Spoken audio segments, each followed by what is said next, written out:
If you clicked on this video, you've probably already seen the clips of Fighterz rollback being unstable, to say the least. A lot of players are already turning their back on the game and giving it the hate that it rightfully deserves. This release really felt like the developers just said, alright, just give it to them so they can shut the fuck up, and gave us what appears to be worse than the beta test for rollback. I first just want to get my thoughts out there. I haven't really noticed any game-changing bugs aside from the visual ones like the character portrait moving with the sparking effect, but I don't really care for visual stuff like that. The overall matches I had seemed really good. There were some hiccups, but that comes with the natural flow of rollback, even if sometimes it throws me off. Even though it's not completely gone, I've noticed the smash effect glitches not happening anymore. The camera doesn't throw itself out of bounds like it did in the beta so far, but Twitter wasn't seeing the same thing I was seeing, and boy was there a lot of shit to unpack.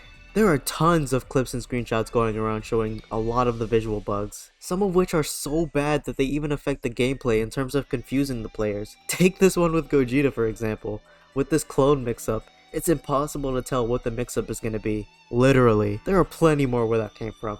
And I can't believe I'm going to say this, but it's almost like they just rushed the release without really trying to fix what was wrong with the netcode from the beta. That sounds insane considering we already had to wait over a year and a half for this one update, with not much new content outside of patches that changed the game a lot for better or worse. With the last update on August 23rd, a year after the initial rollback announcement, which was the last update they planned, all that was left for us was to wait for rollback. And about 3.5 months later, we finally got the beta, and people really enjoyed it, aside from the visual bugs. Somehow, the bugs in the beta never got to the terrible extent that the final version got. And after the beta, we got teased again at the World Tour Finals that rollback is coming soon.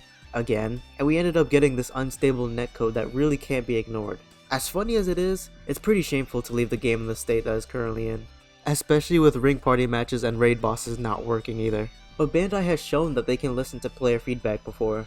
I'm not sure why they haven't taken into account the survey after the beta test, but me personally I'm still holding out hope because of the legacy that Fighterz has. It's Arc System Works' best-selling game of all time by a wide margin. It had one of the biggest fighting game communities of all time, and has plenty of hype moments to show for it, inspiring a whole new generation of fighting game players. And from that, we got even bigger projects from Arxis as well, especially Guilty Gear Strive. As much as people are slandering this game, I don't think Fighterz is a bad game with this update, nor is the netcode actually as bad as people say it is. That might not be saying much, but from the matches I played, I didn't see anything to the extent that people on Twitter have been seeing it, so I plan to keep playing it for a little while longer. On the other hand though, if they don't fix the visual bugs, ring party match, and raid bosses, they should really move on to a Fighter sequel because it's been almost 8 years of Fighterz, and the devs have gotten all they could want out of this game. 20 DLC characters, pretty much 5 different seasons changing the gameplay as it goes along, and again, sold the best in Arxis history of making games.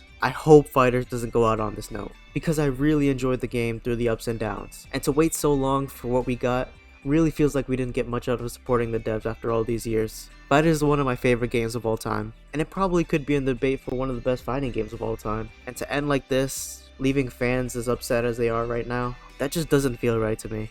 And I really hope they fix these issues. Thank you for watching, and I'll see you next time.